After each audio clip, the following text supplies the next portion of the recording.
Welcome to Bind EduTech, and this is a continued class of the chapter Going Places written by A.R. Barton. हम लोग इस chapter के previous videos में काफ़ी story cover कर चुके हैं और अभी जहाँ से हम लोग को शुरू करना है टेक्स्ट में, ये टेक्स्ट बुक का पार्ट है, यहाँ से लेकर के और यहाँ तक ये टेक्स्ट बुक का पार्ट है। इसके पहले का पार्ट हम लोग पहले के वीडियो में शूट किए थे। इसके पहले का पार्ट जो था वो पहले के वीडियो में शूट किए थे और उस वीडियो में जहाँ पे मैंने स्टोरी छोड़ा था बताना, वो जगह था, वो पॉइंट था कि सोफ़ी अपने भाई जॉफ को एक अचंभित या अविश्वसनीय बात बताती है कि मैं डैनी कैसे नाम के फुटबॉलर से मिली थी। तो दोनों ब्रदर सिस्टर जो हैं वो कन्वर्सेशन करते हैं वहाँ। डैनी कैसे से मुलाकात की जो बात सोफ़ी बता रही है उस पर जॉफ बिलीव नहीं करता है। एक सेंटेंस था, इट्स नेवर ट्रू। ठीक है, पूछा था कहाँ मिली थी तो बताई थी आर्केड में मिले थे और उसने बताया था कि और डिटेल में बताया था कि मैं एक स्टोर था रॉयसे नाम का, उस स्टोर में मैं थी, कुछ कपड़े देख रही थी और तभी मेरे बगल में आकर के कोई खड़ा हुआ और जब मैंने पलट के देखा तो वो कोई और नहीं बल्कि डैनी कैसे था। ये थोड़ा एक्सप्लेन करती है भाई को। तब भी उसका भाई जॉफ जो है वो बोलता है आई डोंट बिलीव इट, कि मैं तुम्हारे इस बात पर बिल्कुल भी यकीन नहीं करता। डैनी कैसे से मुलाकात की बात पर यकीन क्यों नहीं कर रहा था जॉफ? क्योंकि जॉफ को पता था कि सोफ़ी जो है ये अनरियलिस्टिक बातें अपने मन से बना बना करके सुनाते रहती है और डैनी कैसे जैसे सेलिब्रिटी से मिलना इसकी पहुंच से बाहर का चीज़ है, तो वो बिलीव नहीं करता है। उसके बाद वो एक सवाल पूछता है कि अच्छा तुम डैनी कैसे से मिली हो तो बताओ कि डैनी कैसे दिखता कैसा है। तो पहले तो सोफ़ी बोलती है कि डैनी कैसे कैसा दिखता है ये तो सबको पता है, सब कोई टीवी पे उसको देखते रहता है काफ़ी बार। जिस पर जॉफ का सवाल था close to, I mean Joff बोला था कि हम सब ने तो डैनी कैसे को देखा है पर टीवी में ना देखा है या फुटबॉल ग्राउंड में दूर से ना देखा है, तुम्हारे बगल में खड़ा था, तुम बता रही हो, तो क्लोज से कैसा दिखता है, नज़दीक से कैसा दिखता है। तो फिर सोफ़ी उसको डिस्क्राइब करती है, आइज़ के बारे में बताती है कि ब्लू आइज़ है, जेंटल आइज़। फिर उसके हाइट के बारे में बताती है कि he is not as tall as you would think, कि जितना हम लोग सोचते हैं उतना लंबा नहीं है।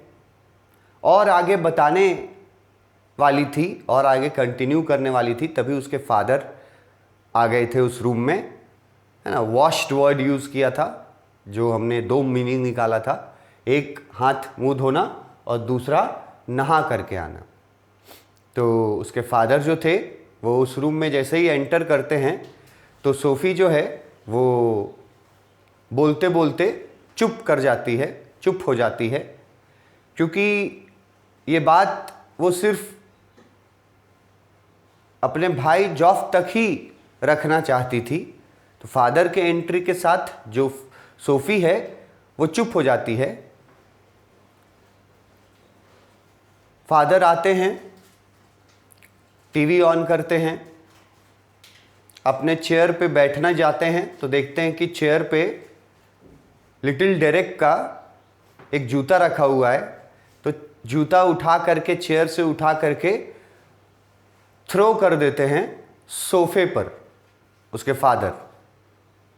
ये उनके लिविंग स्टैंडर्ड और उनके मैनरिज्म के बारे में हिंट करता है।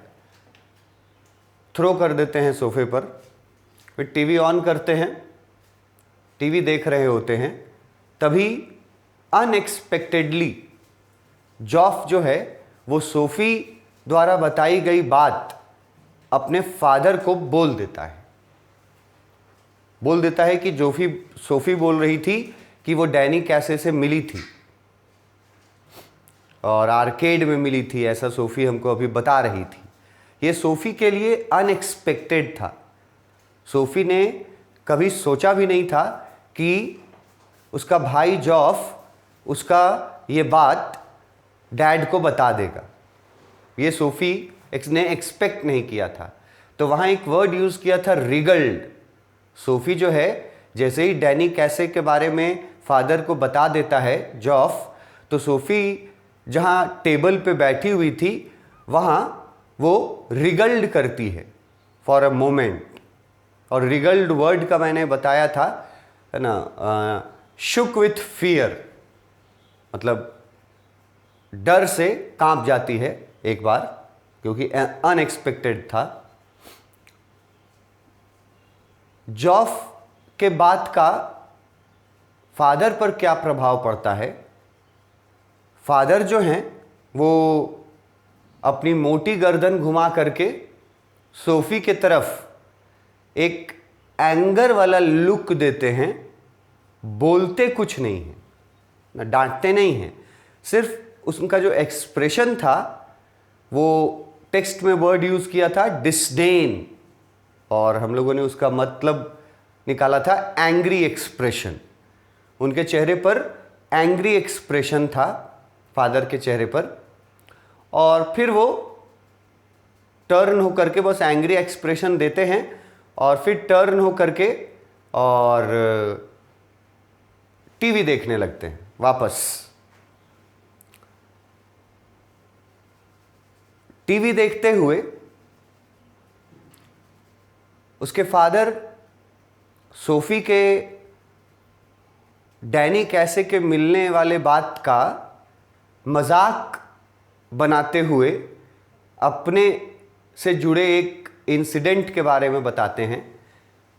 मतलब सोफ़ी ने जो बोला था कि मैं डैनी कैसे से मिली थी, तो उस पर व्यंग करते हैं उसके फादर टीवी देखते हुए और बोलते हैं कि मैं भी एक बार एक आदमी को जानता था जो बोलता था कि उसने टॉम फिनी से मिला है। वो टॉम फिनी एक नाम आया था जो कि लीजेंडरी फुटबॉलर थे।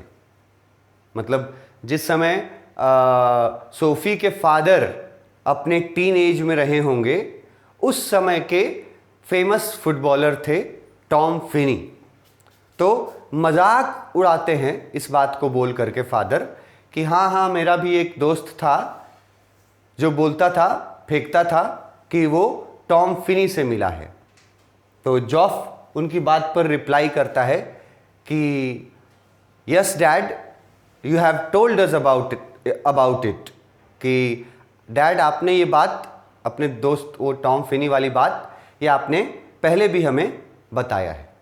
यहाँ तक हम लोगों ने पढ़ा था टेक्स्ट में और फिर उसका एक्सप्लेनेशन में। अब उसके आगे का टेक्स्ट जो यहाँ से शुरू हो रहा है, यहाँ पे क्या हो रहा है इन सेंटेंसेस में, there is a conversation between father and son. Sophie का जॉफ के जो फादर थे और जॉफ जो था, उन दोनों के बीच एक कन्वर्सेशन होता है about football and football players. जैसे आम तौर पे हमारे यहाँ क्रिकेट और क्रिकेटर्स से जुड़ी हुई बातें लोग डिस्कस करते हैं। कोई किसी और क्रिकेटर को पसंद करता है, कोई बोलता है नहीं उससे अच्छा वो क्रिकेटर है। तो वैसे ही यहाँ बाप बेटे में फुटबॉल और फुटबॉलर्स को लेकर के कुछ कन्वर्सेशन होता है, ठीक है। वो कन्वर्सेशन यहाँ से स्टार्ट हुआ है और पहला सेंटेंस जो है ये सोफ़ी के फादर का सेंटेंस है। वो टीवी देख रहे हैं, ठीक है, वाइल वॉचिंग टीवी। वो कन्वर्सेशन कर रहे हैं जॉफ से। क्या बोलते हैं? पहला सेंटेंस है सोफ़ी के फादर का, कैसे might be that good some day. Sophie के फादर बोलते हैं जॉफ से कि डैनी कैसे, जो अभी यंग स्टार फुटबॉलर है, माइट बी, कि हो सकता है कि आगे चल करके वो भी टॉम फिनी जैसा लीजेंडरी फुटबॉलर बन जाए, हो सकता है। फादर मतलब फादर भी डैनी कैसे को टैलेंटेड मानते थे और डैनी कैसे के बारे में वैसे भी हम लोगों ने पढ़ा है कि वो उस समय का सबसे यंग, गुड लुकिंग और star, rising star football player था। तो डैनी कैसे को उसके फादर भी पसंद करते थे एज अ फुटबॉलर। वो मानते थे कि डैनी कैसे एक टैलेंटेड यंग फुटबॉलर है, लेकिन वो बोलते हैं कि डैनी कैसे जो है वो भी टॉम फिनी जैसा महान फुटबॉलर के कैटेगरी में आ सकता है। आ सकता है, आया नहीं है अभी, आ सकता है, माइट बी। तो ये जवाब मिलता है जॉफ के तरफ से। जॉफ बोलता है better than that even he is the best. अब मतलब फादर जो है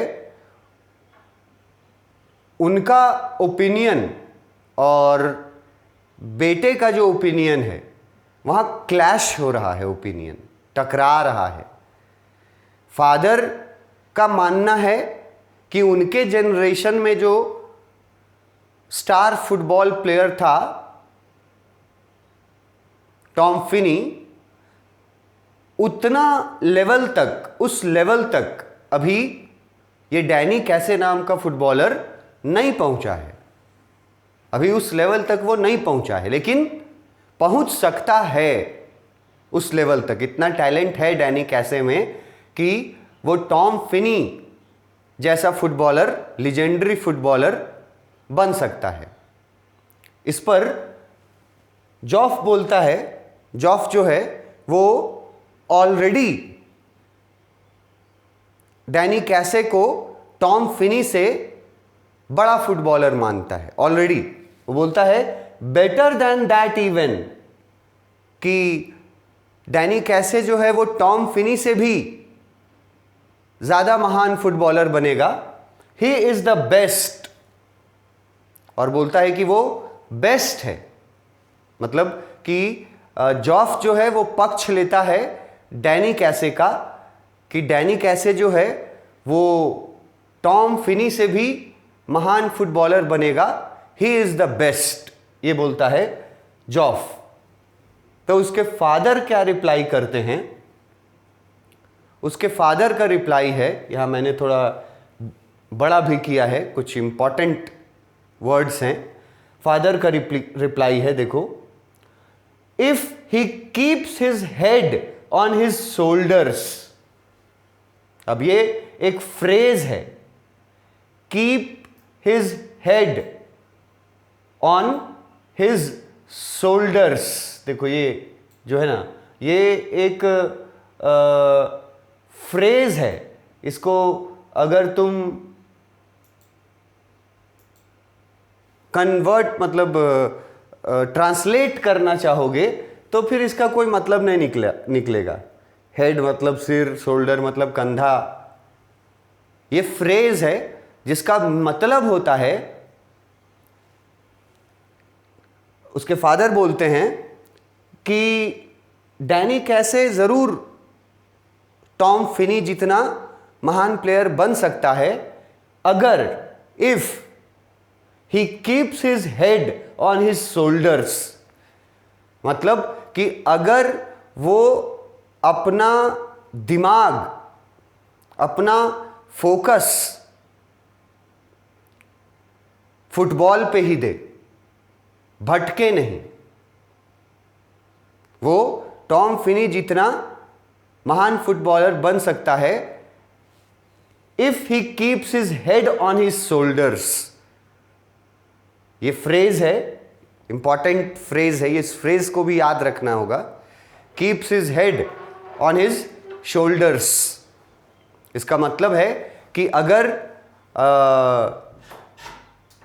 डैनी कैसे थोड़ा सेंसिबिलिटी दिखाता है और अपना फोकस सिर्फ फुटबॉल पे रखता है, तभी वो टॉम फिनी जितना महान फुटबॉलर बन पाएगा। अगर वो अपना मन जो है, वो मन का फोकस सिर्फ फुटबॉल पे रखता है, तो उसके लिए ये वर्ड यूज़ किया, keep his head on his shoulders, कि अपने माइंड को अगर कंट्रोल में रखेगा तभी बन पाएगा। क्यों ऐसा बोला उसके फादर ने, उसका भी रीज़न है, if they look after him properly. और उसके फादर बोलते हैं कि अगर डैनी कैसे को प्रॉपरली केयर किया जाएगा उसका, यहां पे दे वर्ड यूज हुआ है, ठीक है। If they took after him properly, यहां पे दे वर्ड जो है वो कोचेस के लिए और टीम के लिए यूज किया गया है। कोचेस प्लस टीम, दे, ये वाला। फादर पहले तो बोलते हैं कि डैनी कैसे महान फुटबॉलर बन सकता है if he keeps his head on his shoulders. अगर वो अपना मन भटकने नहीं देता है, तो अपना फोकस कायम रखता है, तो बन पाएगा, ठीक है। और फिर एक और फैक्टर है कि उसके फोकस को कायम रखने के लिए ज़रूरी है कि वो लोग उसका प्रॉपरली ख्याल रखें।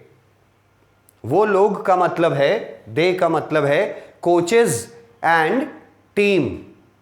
ये लोग अगर अच्छा से उसका ध्यान रखेंगे और वो अपने फुटबॉल पे ही सिर्फ फोकस करेगा, तो इतना टैलेंट उसमें है कि वो टॉम फिनी जितना महान बन सकता है। ये बात फादर भी एग्रीड करते हैं, बट इफ लगा करके। इफ क्यों लगाते हैं अभी, उसका आंसर आगे मिलेगा। ये लाइन देखो, a lot of distractions a youngster in the game these days. जॉफ के फादर अभी करंट समय में, जब डैनी कैसे यंगस्टर है, एक यंग राइजिंग स्टार है, तो उसके फादर जो हैं, उसका कहना है कि अभी तो वो ठीक खेल रहा है, and I agree that he is very talented and capable of being a legend like Tom Finney, लेकिन ये तभी कर पाएगा जब वो इस उम्र में, जिस उम्र में उसको जो पॉपुलैरिटी मिला है, अगर वो अच्छे से हैंडल कर पाया तब। क्यों? क्योंकि यंगस्टर एज में, मतलब टीन एज में, अ लॉट ऑफ डिस्ट्रैक्शंस का दो मतलब यहां लिखे हैं, एक है डाइवर्सन्स और एक लिखे हैं disturbances. A youngster in the game these days. जॉफ के फादर का ये थिंकिंग भी बिल्कुल सही है कि अभी डैनी कैसे एक यंग राइजिंग स्टार है, और जब यंग एज में किसी को बहुत पॉपुलैरिटी मिल जाता है यंग एज में, तो ज़्यादा चांसेस होते हैं कि वो जब सेलिब्रिटी बन जाता है यंग एज में, तो उसका मन जो है वो अपने गेम से हट जाता है और वो अपने पॉपुलैरिटी में ज़्यादा डूब जाता है।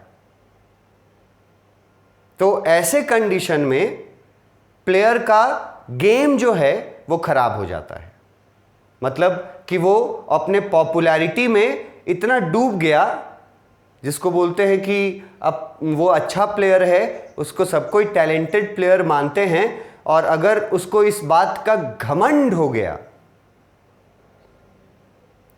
तब वो फिर आगे महान प्लेयर नहीं बन पाएगा। और यंग एज में ऐसा होता है। देखो, हिंदी में दो वर्ड होते हैं, एक होता है अहंकार या घमंड, और एक होता है विश्वास अपने एबिलिटी पर।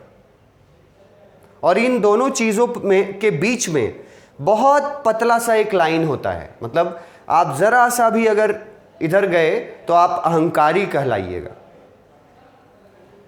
ठीक है, और अगर आप लाइन के ज़रा सा इधर हैं तो आप कहलाइएगा कि आपको आपके टैलेंट पर गर्व है।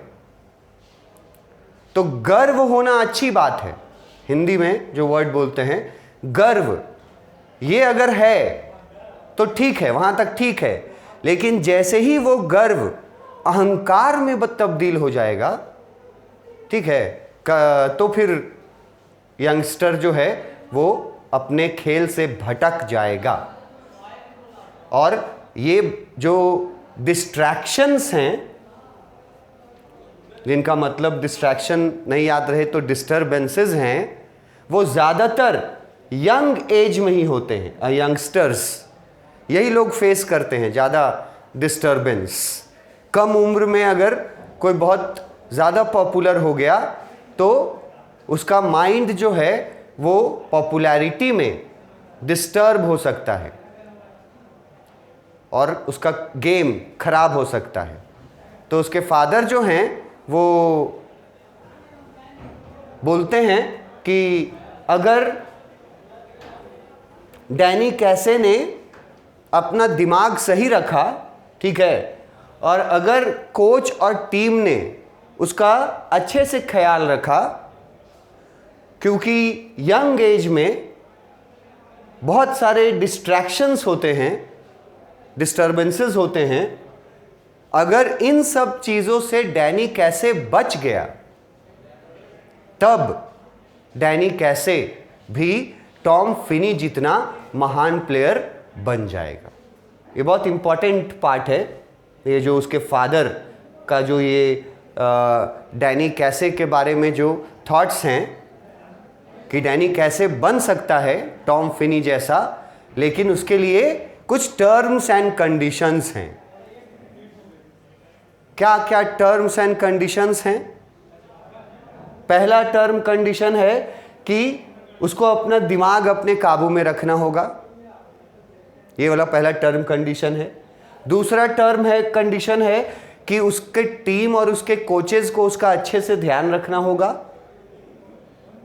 और तीसरा टर्म है कि कंडीशन है कि यंगस्टर्स में, यंग एज में जो डिस्टर्बेंसेस आते हैं पॉपुलैरिटी मिलने के कारण, अगर उस डिस्टर्बेंसेस से अपने आप को बचा लिया डैनी कैसे, तब डैनी कैसे भी टॉम फिनी जितना महान प्लेयर बन सकता है। ये उसके फादर का स्टेटमेंट है। ये बहुत इंपॉर्टेंट है, इस पार्ट से बहुत सारे सवाल पूछे जा सकते हैं। ठीक है, पूछा जाएगा कि जॉफ के फादर का डैनी कैसे के बारे में क्या सोच था, क्या थिंकिंग था, या जॉफ के फादर वो कौन कौन सा चीज़ बताते हैं जिसके बाद उन टर्म्स एंड कंडीशंस को पूरा करने के बाद ही डैनी कैसे टॉम फिनी जितना लेजेंडरी पोजीशन पे पहुंच पाएगा, ऐसे कौन कौन से कंडीशंस बताते हैं उसके फादर। तो ये क्वेश्चंस पूछ सकते हैं, उसका आंसर हम लोग को इस पार्ट से देना पड़ेगा। अभी फादर और सन में अभी कन्वर्सेशन कंटिन्यू रहेगा, नेक्स्ट क्लास में हम लोग पढ़ेंगे। Thank you.